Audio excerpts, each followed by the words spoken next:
ভিডিঅ'ত দেখুৱাই থকা মোবাইলটো হ'ল Poco M6 5G। মোবাইলটোৰ FRP লক মই আঙুলি দি দেখুৱাই দিছোঁ। FRP লক এইটো এটা তলাৰ ছবি আহি আছে। FRP লক থাকিলে তেনেকৈ তলাৰ ছবিটো আহে। মই দেখুৱাই আছোঁ, ভালকৈ চাওক। মই MT বহুতবাৰ ট্ৰাই কৰিলোঁ, কিন্তু MT এইটো আনলক নহয়। এইটো অনলাইন মোবাইল, অনলাইনৰ সহায়তে আনলক কৰিব পাৰি বা FRP লক দূৰ কৰিব পাৰি। কিন্তু মই এইটো IC খুলি +64 বক্সৰ সহায়ত কৰিম। এয়া মই মাদাৰবোৰ্ডটো ফ্ৰেমৰ পৰা খুলি ল'লোঁ। এতিয়া মই ইয়াৰ UFSটো খুলিম। এইটোত UFS আছে, MMC নাই। UFSটো খুলি +64 বক্সৰ সহায়ত মই FRPটো দূৰ কৰিম। কি ধৰণে দূৰ কৰিম ভিডিঅ' চাই থাকক।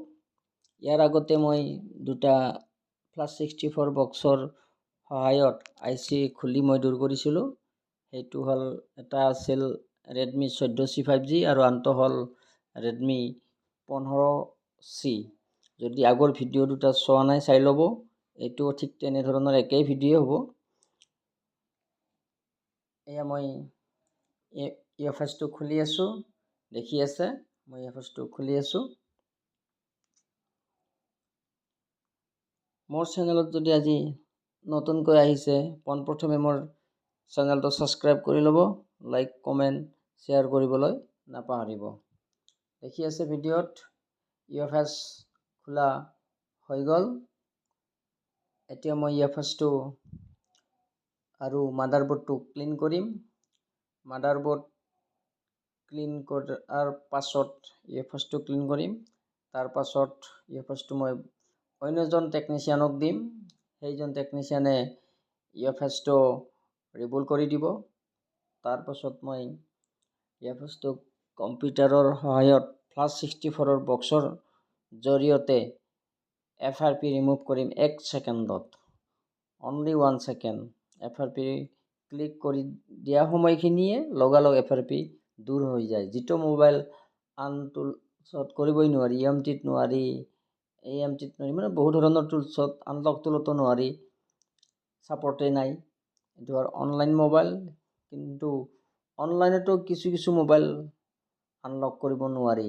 এনেধৰণৰ কিছুমান মোবাইল আছে অনলাইনত ছাপৰ্ট নাই। তেনেধৰণৰ মোবাইলবিলাক এই ধৰণে কৰিব লগা হয়। ICটো খুলি লৈ +64 বক্সৰ সহায়ত কৰিব পাৰি। আজিৰ তাৰিখত যিমানবোৰ মোবাইল আহিছে, যিমান ছিকিউৰিটি আপডেট হৈছে, চববোৰ +64 বক্সত হৈ যায়। অনলাইনত নোহোৱা বহু মোবাইলে +64 বক্সত হৈ যায়, কিন্তু প্ৰচেছটো ৰিস্কি হয়।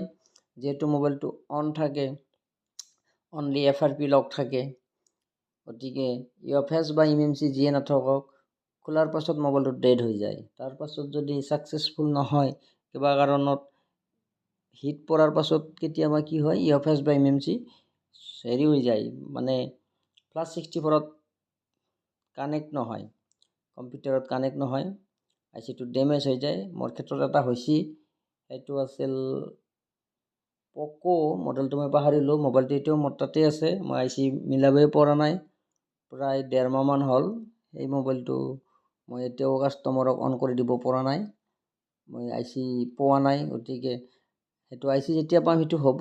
মোৰ আগৰ মোবাইলটোৰ ছিকিউৰিটি বেকআপবিলাক মই ৰাখিয়ে থৈছোঁ ভাল ধৰণে। যেতিয়া IC পাম সেইটো কৰিম আৰু মই ভিডিঅ' বনাম, কিন্তু ভিডিঅ'টো হাফ ভিডিঅ' হ'ব। যিহেতু মই মোবাইলটোৰ ICটো খোলা ভিডিঅ'টো 1.5 মাহ আগৰ ভিডিঅ', গতিকে সেইবিলাক ডিলেটে হৈছে। জাষ্ট মই প্ৰগ্ৰামিং কৰি নতুন ICত প্ৰগ্ৰামিং কৰিম, লগতে এই IMEI বেকআপ দিম, তাৰপাছত IC লগাই মোবাইলটো অন কৰিম। এই ভিডিঅ'টো হ'ব যেতিয়া মই IC পাওঁ। এয়া মই দেখুৱাইছোঁ, +64ত ICটো কানেক্ট কৰিছোঁ। ভিডিঅ'ত চাই থাকক। তল চাইডে FRP লক এক্টিভ বুলি আহিব, মই দেখুৱাই দিম মাউচৰ সহায়ত, মাৰ্ক কৰিব। তলপিনে একেবাৰে তলত চাই থাকিব।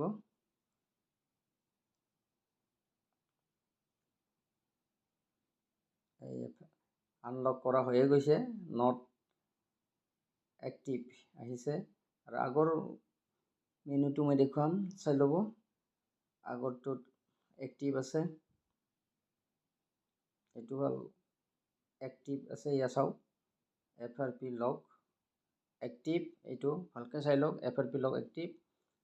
এইটো মই ৰিমুভ নকৰা অৱস্থাৰ স্ক্ৰীনশ্বট।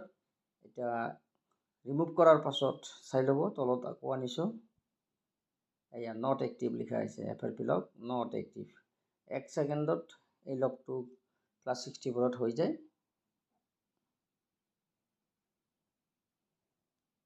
FRP লগ অলৰেডি ৰিমুভ হ'ল। এতিয়া মই UFS2 লগাম মাদাৰবোৰ্ডত।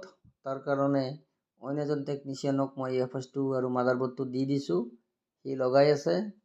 অইন এজন টেকনিচিয়ান কোন হয় বহুতে হয়তো জানে আৰু বহুতে হয়তো নাজানিবও পাৰে, পিছত দেখুৱাম ভিডিঅ' এটাত। আমি 3জনে কাম কৰোঁ, গোটেইকেইজনৰ কাম এটা ভিডিঅ'ত আমি দেখুৱাম পাছত। সেই অইন টেকনিচিয়ানজন কোন দেখিব বাৰু। সেই অইনজন টেকনিচিয়ানে এয়া UFS2 মাদাৰবোৰ্ডত লগাই আছে। আজি অলপ খৰধৰকৈ লগাইছে, কাৰণ ৰাতি বহুত হৈছে, 10:30 বাজিছে, ঘৰত যাব লাগিব। গতিকে কামটো অলপ খৰধৰকৈ কৰি আছে, সি কামটো হ'ব লাগে। আমি যিখিনি কাম কৰি আছোঁ, আমাৰ লগত কাষ্টমাৰজন বহি আছে ওচৰত, গোটেইখিনি কাষ্টমাৰজনে চায়ে আছে, মোৰ ওচৰতে বহি আছে। অকল বহি থকাই নহয়, আমাৰ কেমেৰামেন যিজন আছে, সি সৰু ল'ৰা, সি ঘৰত গৈছে, তাক 9টা বজাত ঘৰত পঠাইছোঁ। কাষ্টমাৰজনকে ভিডিঅ' কৰিব দিছোঁ, কাষ্টমাৰজনে ভিডিঅ' কৰাত সহায় কৰি আছে। এয়া মাদাৰবোৰ্ডত IC ইনষ্টল কৰা হ'ল। বৰ্ডখন ঠাণ্ডা কৰি লৈ এয়া আমি মোবাইলটো অন কৰিম। মোবাইলটোতো আগতে অনেই আছিল, এতিয়া অন হয়নে নহয় সেইটোৱে প্ৰধান। মোবাইল অনেই হৈ গ'ল, আহি গ'ল মোবাইল পক' লগ'। মোবাইল অন হৈছে। এতিয়া ছেকেণ্ড লগ' আহিব, তাৰপাছত আমি ছেটআপটো কৰি ল'ম। তাৰপাছত FRP লগ ৰিমুভ হৈ ফুল মেনু আহিব, আমি দেখুৱাই আছোঁ। ছেকেণ্ড লগ' আহি গ'ল।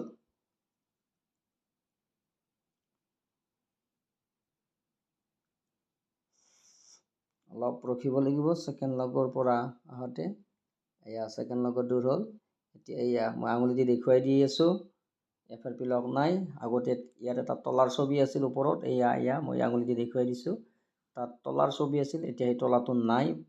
এতিয়া মই ছেটআপখিনি কৰি লওঁ, অলপ টাইম লাগিব, তাৰপিছত ফুল মোবাইলটো অন হ'ব। চাই থাকক ভিডিঅ'ত। এতিয়া আমি ৱাইফাই কানেক্ট কৰিম। আজিকালিৰ মোবাইলবিলাক ৱাইফাই কানেক্ট নকৰিলে এই মেনুৰখন ছেটআপটো নলয়, কিন্তু ছেটআপটো কৰাৰ কাৰণে ৱাইফাই লাগে, আগৰবিলাকো নালাগিছিল।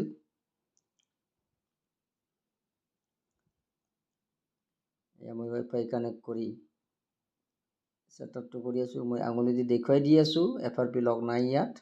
আগতে ইয়াত এটা তলাৰ ছবি আছিল, এতিয়া নাই, চাই লওক ভালকৈ। তলাৰ ছবি নাই মানে FRP লগ ৰিমুভ হৈ গৈছে। কিছু সময় পাছত মোবাইলটো অন টোটেলি হৈ যাব, ফুল স্ক্ৰীন আহি যাব, চাই থাকক।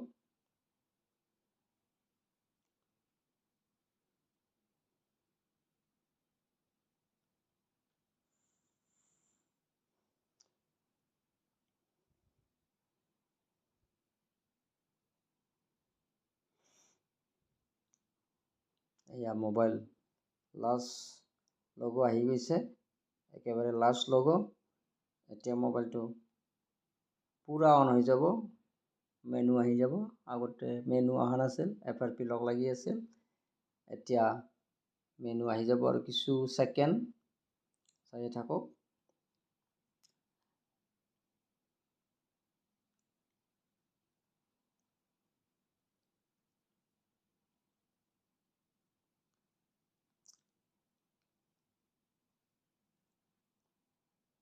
এয়া মোবাইল আহি গ'ল।